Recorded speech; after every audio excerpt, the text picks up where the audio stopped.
Hello, everybody. This is Paul Herman, the Prince of Motivation and host of Zaka Presents My Journey. We're creating this vulnerable and positive platform where you can get inspired and motivated from different leaders from our community. Today, our guest is Marc-Edwin Rigaud, who is a software developer at Ally Financial. Welcome to the show, Mark. Thank you for having me. It's a pleasure to have you on. And just a couple sessions back, I was able to interview your brother, right? So I'm looking forward to hearing your side of the story now. I'm happy to hear that. Yeah, because you guys are twins, so I definitely want to know your side of the story. But I know that the listeners probably know from the previous interview with your brother, but just for the listeners that are listening now, could you tell us a little bit more about your cultural background and where you grew up and where you're currently living? So I'm African American, technically Haitian American. I was born in New York in Queens when I was born. But I was born because my mom flew over here because she was an at-risk pregnancy because she was too skinny, and the fact that she was having twins and stuff in Haiti, the doctor recommended she came to the States. Once she got here, the doctor that she was seeing said he's not going to let her fly back to Haiti until after we're born because, again, she's an at-risk pregnancy. We were born here, and then after that, once she was cleared to go, we came back to Haiti, and then we were raised there. And then I came here for my college studies, and then I've been in Florida since 2013, so going on 11. Now, when you say obviously this is a miracle birth at this point in time, right? You said like she left Haiti, she came to the States. Talk a little bit more about that miracle birth and obviously now that you're of age and your perspective of it all, like the stress of the way your mom had to kind of move to make this happen. Yeah, so we were born at 6 months. I forget if Carl mentioned the exact time, but we were born so small that you could fit us in the palm of your hand. So we were very small babies, very underweight and stuff. Even after we were born, we had to spend like a full straight month in the NICU and an incubator to try and get us up to a healthy weight where we're able to, stay alive and stuff. So that was the first miracle. And then obviously my mom was able to take care of us and stuff and then take us back to Haiti where we grew up. As for miracles of being or coming to where we are today, it was a long process because, again, if you know what Haiti's like, you know how things can get. Just being able to get out can be a blessing in and of itself. I was fortunate that my mom was in a good economic background from her job and stuff, that we were able to get a good education, because coming here is one thing, being able to have the grades and the foundation and knowledge to be able to apply yourself to get scholarships and go to school and stuff like that is another factor. Especially about the earthquake in 2010. I didn't mention that, but we were in Haiti at the time of the earthquake. We were in there's a supermarket called I forget the name now, but I should know it.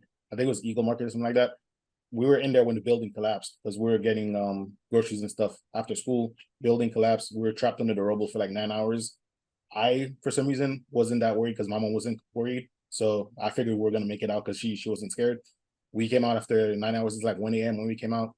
And then a couple weeks after that, we flew to the States, stayed here for a couple of months until the end of the school year, which was summertime, came back to Haiti. And then I was originally in the French system, and then we transitioned to the American system after that, which is why I came here for my studies. So been a long journey, but it's been a good one. Yeah, and now you're really breaking it down. You're breaking down the timeline, right? And sad, obviously, you guys had to go through the earthquake. That was definitely a very big moment in the history of like around the world. Like everyone was tuned into Haiti, and I know that sometimes on the media, Haiti is not looked at to be a beautiful place. But speaking of it, and you living there, like, could you express a little bit more about the joy and beauty that Haiti and the culture of Haiti has? Yeah, so Haiti, the Haitian culture is very nice, very amazing. Very focused on community and music. So people love to express themselves. They love being there for each other and taking care of each other. That's like the one thing that people probably didn't see as much of after the earthquake was how much people came together to try and support each other. People that didn't even know each other would have extra groceries that they would start sharing and stuff. People that had medicine would go around giving it and stuff like that. But prior to the earthquake, even then, just the carnival season, whenever there was events being organized either in the capital or around it, the beaches in Haiti are very nice. One of the things that you would appreciate if you ever went was just getting food straight from the sea and eating it, because a lot of restaurants by the beach, they'll send people to catch fish like either at the time you place the order or maybe like a couple hours before. So you're getting that very fresh food that you're eating. Again, the food is very good. They have a very diverse cuisine. I don't know if you've ever had Haitian food. Everyone who I have a little something. I've definitely had a little babaku. you know that drink too, yeah. Um, just as a Yeah, whole, I think like the island has a lot to offer. And aside from, the recent stuff that's been going on, because if you exit the capital, outside of that, everything is very nice. They have Labadi, which is an island sort of close to the main island that people love to go to because it has a really nice beach too. Um, so yeah, as a whole, people just need if you because every country has messed up stuff going on with it, and Haiti's been dealt a bad hand because things have been rough ever since they gained their independence. true. Um, but the people are beautiful people, beautiful culture, and it's not just the stuff you see on CNN because again, social media is all about the clicks, and what drives lately is negativity. So that's all you're gonna see is the bad stuff. But outside Mm, of that, Haiti has a lot to offer that people should give it a second chance. 100%. I'm with you on that. Now, when we talk about your upbringing, you were talking about that a little bit earlier. Your upbringing. What were some of the things that prepared you for the challenges you were going to face once you came to the States? Like obviously dealing with like your education and career. I would say my family because everyone in my family has a strong backbone, so they know how to stand up for themselves. They know how to stand up for what they're doing, and they take pride in whatever their work is. And especially my mom, I saw that in my mom growing up. So I feel or that incentivized me so that whenever I'm doing something, I was giving my best effort. And a lot of times I would get frustrated if I didn't get it right the first time, but that was to my benefit because my frustration came from wanting to do better. So applying myself in school and applying myself in my career, that comes from knowing that the the the the people that came before me did a lot of stuff and put in a lot of work to be able to get me to this position. Because again, I don't know, a lot of people don't know what abject poverty looks like. I've seen it driving through the streets of Haiti where there's little kids that are selling little packs of water because that's all they can do to get some money to eat. Whenever I saw that, I would always try and go out of my way to help people, which is what I still do today. I always carry cash in my wallet. If I see someone in need, I give them the benefit of the doubt that, you know, something bad happened in their lives to get them there. So I give them cash. But then back to the main question is, I know that that could have been me if I didn't have one, the chances that were given to me because, I didn't earn it growing up because I was not supposed to earn it. It was given to me by my family, by my mom. So I owe it to them to put my best foot forward, and I owe it to myself as well. Now, when you talk about your transition to the States, right? Obviously, there was a lot of insecurities that you probably face, growing up. There was a lot of obstacles. How'd you overcome those things? And especially like coming to a new area, like you obviously in Haiti, you have the Haitian culture, and then you obviously come to the States. It's a totally different demographic, different way of moving, different way of life. How'd you overcome those things? Um, for some of it, you overcome it by assimilation, I would say, because again, it was a culture shock at first when you come here, but then as you experience American culture, and I'm fortunate that I didn't go to an area where there weren't a lot of uh, minorities. So again, it was not as bad as it could have been, but some of it comes from assimilation, where I'm interacting with the culture, interacting with people, and I I get better at it, and it starts to become a part of you, right? So I became more American, and the people around me learned more about Haitian culture that way. But some of it I just learned to live with. Like one of the things I still struggle with is imposter syndrome, because I kind of feel like, oh, there's always people that are smarter than me that are working on the same field or the same company. So why am I not as good as them? And I learned to understand that they have either more years on me or they have different experiences than me. So I can make up for the experiences. I can't make up for the years because I'm not getting older just because I want to. So that I've learned to True. live with. This is my first job I've had that, that nagging feeling is like, am I good enough for the job that I have? And how can I prove myself more?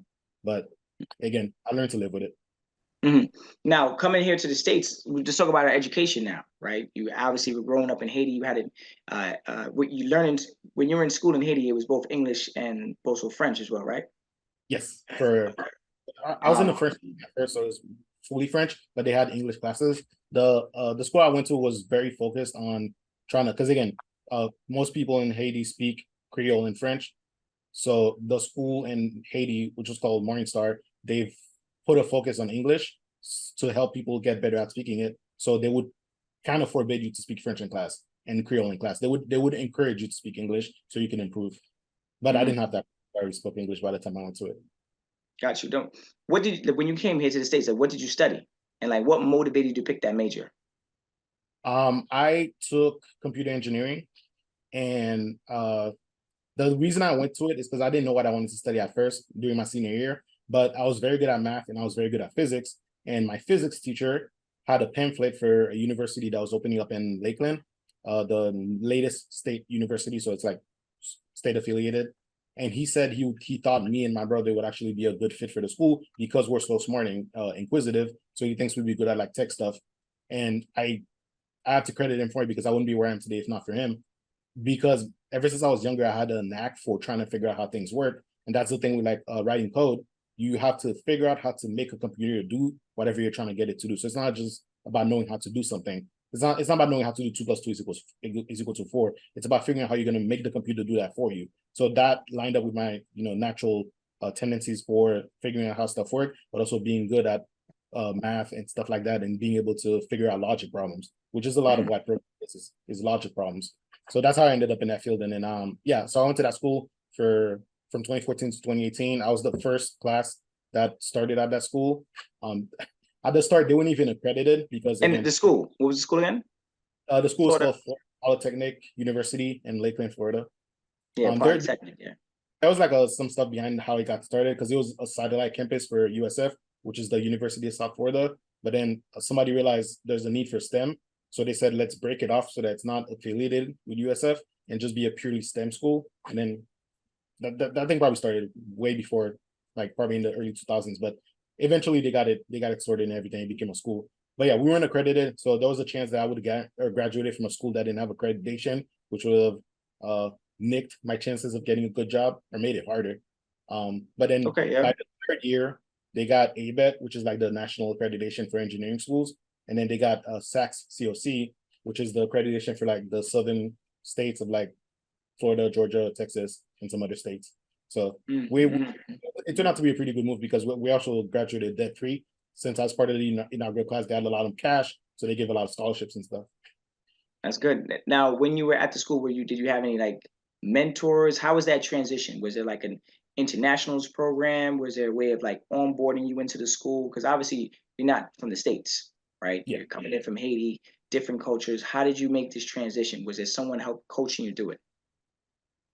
Uh, I wasn't really a person dedicated to helping coach through it, but I guess the benefit of the school being smaller, and since it was also newer, is people were more willing to help out just because we all felt more of a community with that notion that, oh, we're all doing this fun little experiment together as the first class.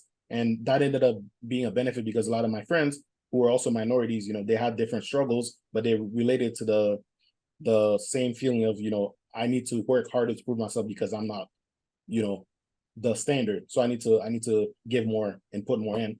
And there were a lot of people that graduated from that school that went on to very good careers. And I think just having a good network benefited all of us because we pulled on each other and made each other better. That's good. And that's important. I mean, you talked about that in your culture growing up, like community, right? So Yeah. it's like I'm happy to hear that that followed you to the States. Because if it Yeah. worked for you in Haiti, it's obviously potentially could work for you right here in the States. So, and especially coming to a place that you're not too familiar with, to find that community. And a lot of our guests that have come on the show have expressed that that was one of the hardest things to do, finding that community. They had to kind of search, they had to kind of ask questions, they had to leave different companies or organizations. But it seems like okay, there was someone saying, "Hey, look, you should go to the school." You got to the school, and it's like it just kept on growing, and that word of community has followed you through, and it's now kind of followed you to the role that you are right now. But like, how did you get into this role? Like, how did you figure out the direction that this was the career that you want to kind of embark on? And was there like a blueprint or a plan that kind of like was given to you or you had to figure out to get here? Yeah. Yeah. So there was no blueprint then, but I guess no person gave it to me directly. I stumbled on it where so I didn't mention this yet, but my first job out of college was at a company called Cognizant, and I was working as a QA person doing testing on like softwares and stuff. And I didn't realize it at the time, but I hated doing QA because it was monotonous and boring. So I was depressed at the time, but I didn't realize it. And I thought to myself at some point, it's like, am I going to do this job for the rest of my life? And then I said to myself, no, I don't have to. I could just switch careers by going to a different company. And then I started doing research and stuff, and I found people that were mentioning, you should work for a tech company where you're actually challenged to code. And that's what I thought I would be doing at that company. But they had me doing automation for QA automation, but then it wasn't really as automated as they wanted it. So the blueprint wasn't laid out for me, but I figured out what other people were saying online, like forums like Glassdoor, LinkedIn, Reddit, about software jobs. And I told myself, okay, I can go for these types of jobs and learn what I need to learn for it if I don't know it, or just, I'm trying to get to the interview at first, get to the interview, get the job, and then learn what I need to either on the job or before it. And going back to community, my first developer job at FIS was one of my classmates from Poly who was working at the company, Okay. let on a group chat that they were hiring. So I applied. And then I got hired for it. And then when Carl was looking for a different job because he was at FedEx, but he was tired of the traffic, because I don't know if you know Tampa traffic, rush hour, you could be something that would take you 45 minutes, it might take you 2 hours to get home. And so sounds like LA. Yeah, it's bad. So Damn. again, when Carl was looking for a new job, I referenced him to FIS, and then he came over and joined me over there. But that's that community, because I didn't know FIS was a company until my old buddy from college mentioned it to me. And I don't know if you know them, a lot of the point of sales in like different businesses across the country, they run the software for it. So it's like they're making money every time credit cards are getting swiped, but you don't know they exist. So those types of companies are always there. You just have to know someone that knows them, or if you're lucky, just stumble upon them. But yeah, and that was what I decided after I joined FS, is I'm gonna stay in this type of industry where I'm actually able to code, but also getting paid well for it. So and you've inclined up that ladder, Mark. I like how you're pivoting and not just walking forward. You're kind of like left, right, but you're still moving in that direction. Now, with you inclining up the ladder comes a lot of responsibility. And more importantly, you become a role model, not just for your community, but also for your culture as well, right? Yes. Coming from Haiti to coming into the States, graduating from a distinguished university, to then inclining up that ladder into corporate and moving around. Now, how does it feel holding that title as an established Haitian American role model with like the youth that's following? And like, what's like the most valuable quality that you bring to your career? I don't really think of my title that often. Now that you mention it, I do recognize that I'm in a fortuitous position just because of the company I work for, my position in it, and my salary. A lot of people probably won't be able to relate to that, but they would want to. And anybody who would message me asking for information, if I know it, I'll tell you. If I don't know it, I'll help you research for it. So that's like a thing. A lot of people sometimes will ask me if I know something, and if I don't know it, I'll just look for the information real quick, and if I can find it, I'll let you know. If not, I'll probably get back to it later, because sometimes my brain gets focused on stuff where I had to say, and if I don't know the answer, it pisses me off. But I do recognize the position, and I think if there was an organization, you guys are also doing this, I guess, but if there's an organization where I could give my input because somebody needs advice for their career or advice for something, I would be happy to give it for free, because I recognize that now that I'm in this position, I should be able to reach my hand down to help someone else come up, and I have no problem doing that. So it doesn't matter what race, color, creed you are. If I'm in a position to help, I would, or I will. So I think that's what everyone should be doing, because if you don't reach out to help people that you can, then what was the point of you working so hard? Because then you're just hoarding it for yourself. You're not giving it back. You're not being a blessing in someone else's life, and that's doing a disservice to anyone who decides to help you out of the kindness of their heart. True. Pay it forward. And you mentioned that earlier in the conversation. You said about when you see someone less unfortunate, you give them the benefit of a doubt. Yeah. The fact that you always carry cash around you, that was something that I caught, because nowadays we got debit cards, we got Apple Pay, we got all these other things. So when you see someone who's probably less unfortunate, and not saying that just because they look a certain type of way, they probably dress like that, right? Just in general, right? We don't know, right? But let's just say someone is asking for money. A lot of times, like, I don't even have it because all I got is Apple Pay, right? But the fact that you walk around with cash lets people know, anyone listening, what type of individual, how you really want to give back. You're like a man of your word. I am going to give back. And if I see somebody that I feel like needs that, I'm gonna step out of my way to help them. So kudos to you, because I know cash don't really go a lot of unless you like traveling or something. You're like, all right, or you need like some work done. Cash goes a long way.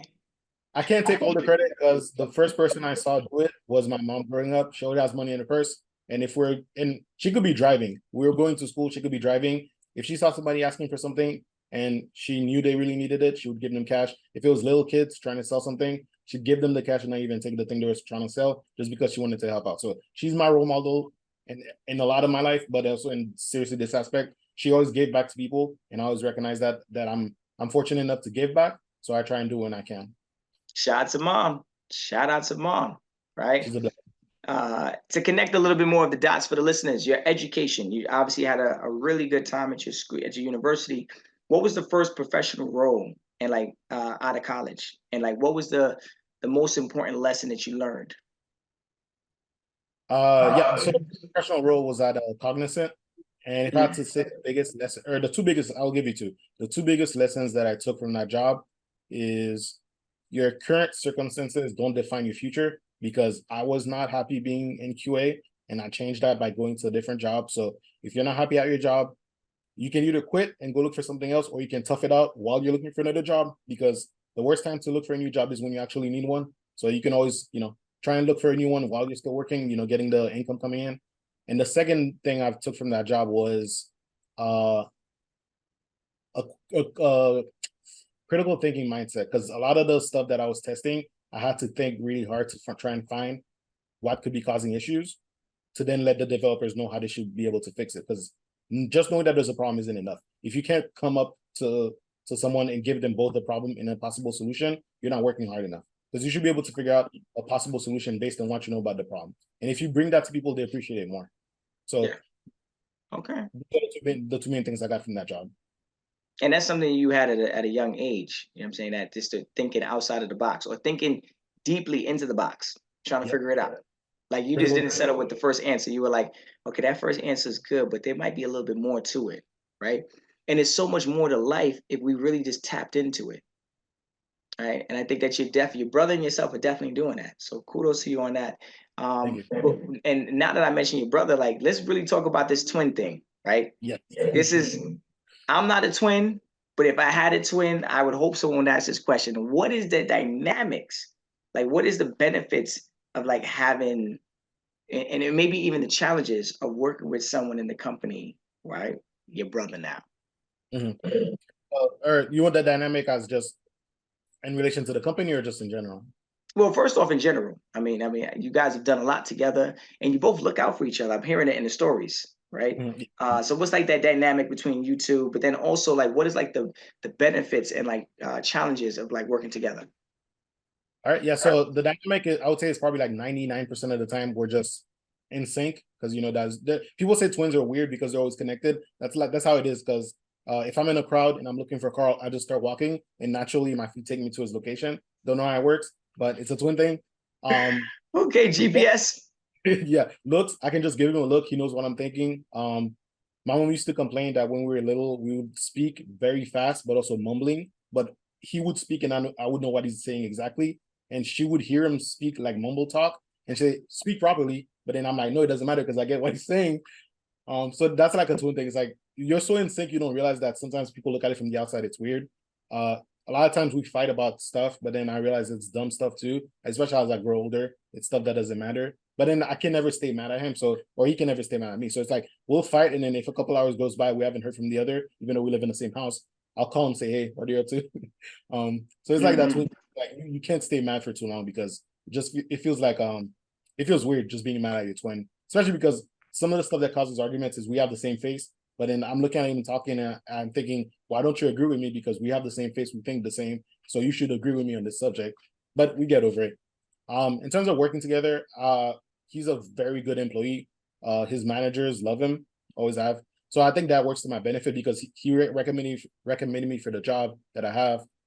So that carried over goodwill, but also I do my job very well. So just the fact that we're both employed under the same director and we're both doing our jobs really well, people recognize that and they always praise us for it. Because whenever his manager talks to him about stuff, she's always like, you're always doing so well, Carl. And Mark is also doing so well. I wish I could have you on the same team. And then my manager, who works on Carl's team, so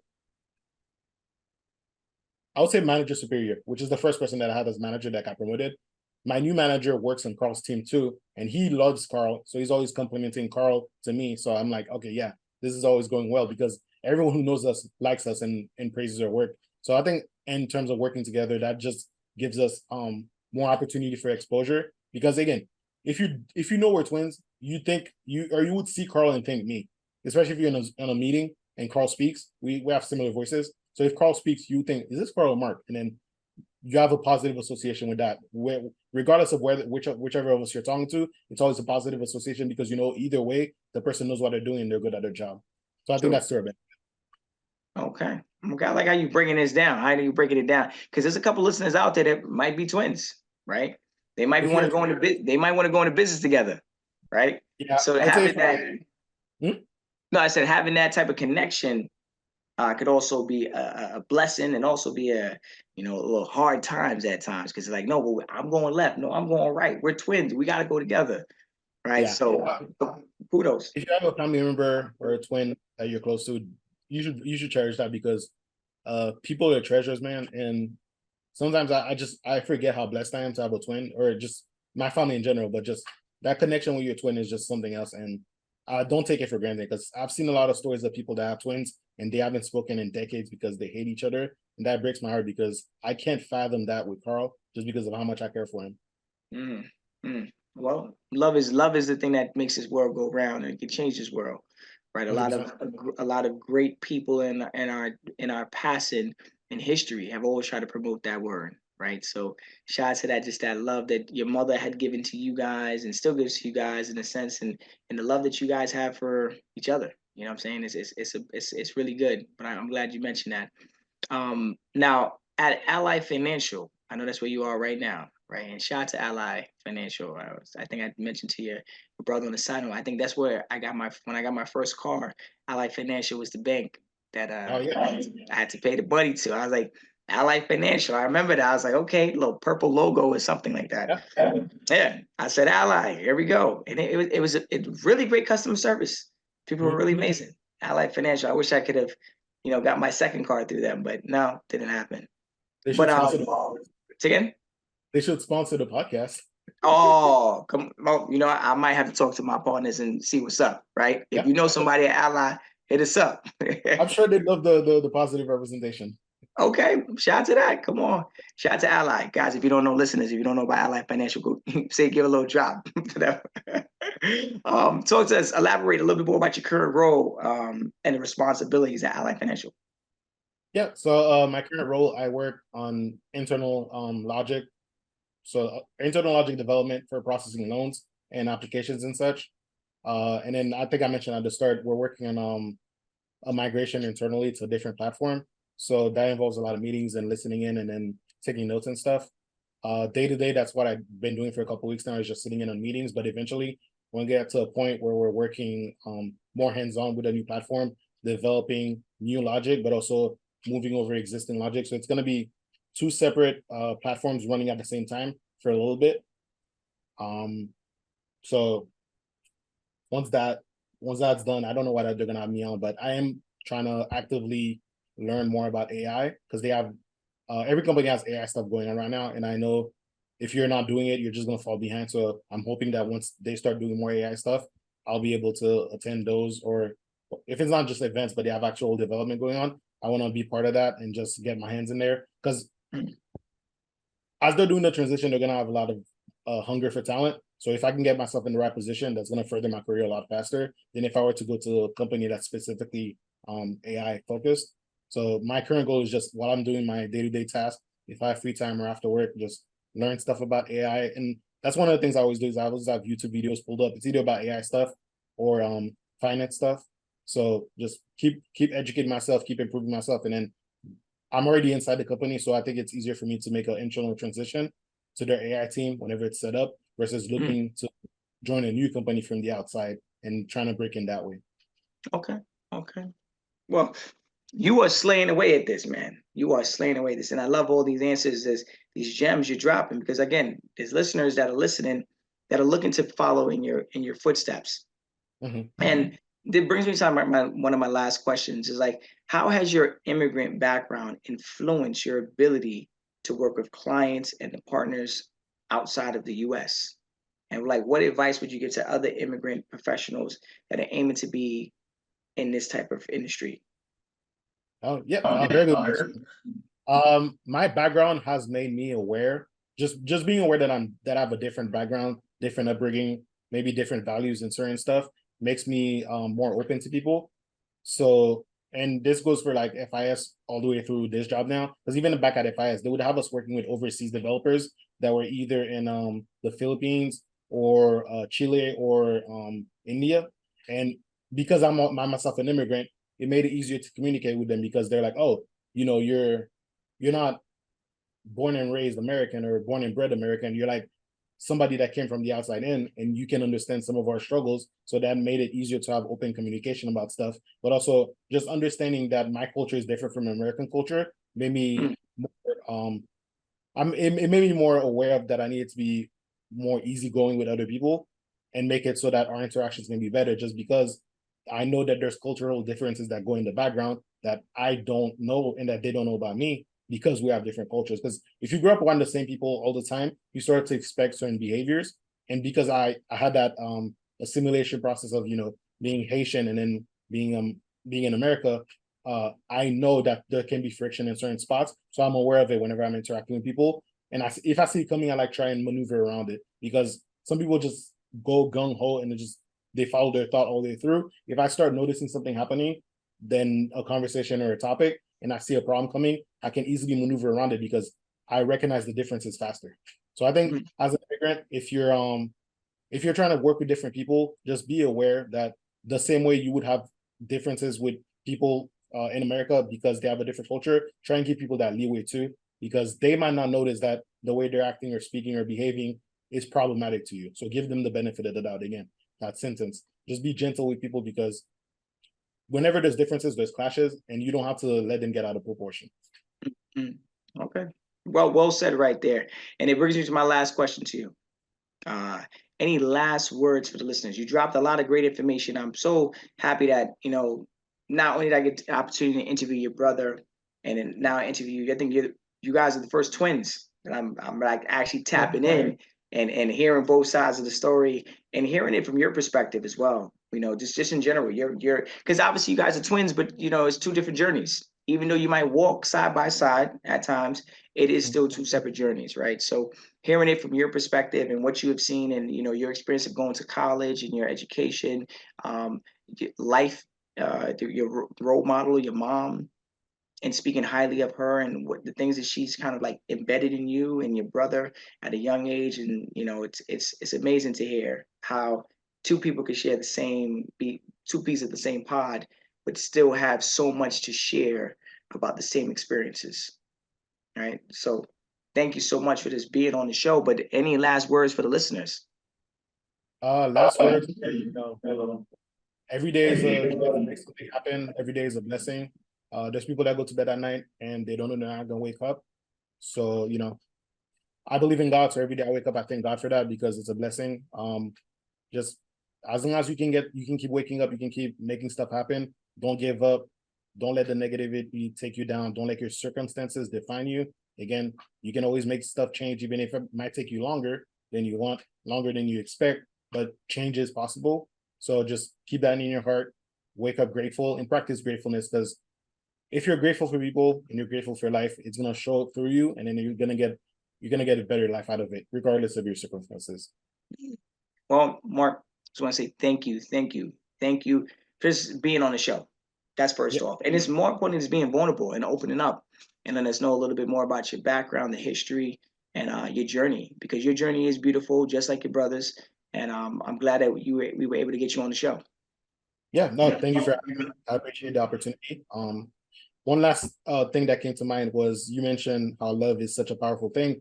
Fact check me on this, but I'm pretty sure the seatbelt, the reason that every car has one, is the dude that invented it, his daughter died in a car accident, and he invented the seatbelt to try and make people safer, but then he gave it out for free for the car manufacturers because he didn't want to make money off of it.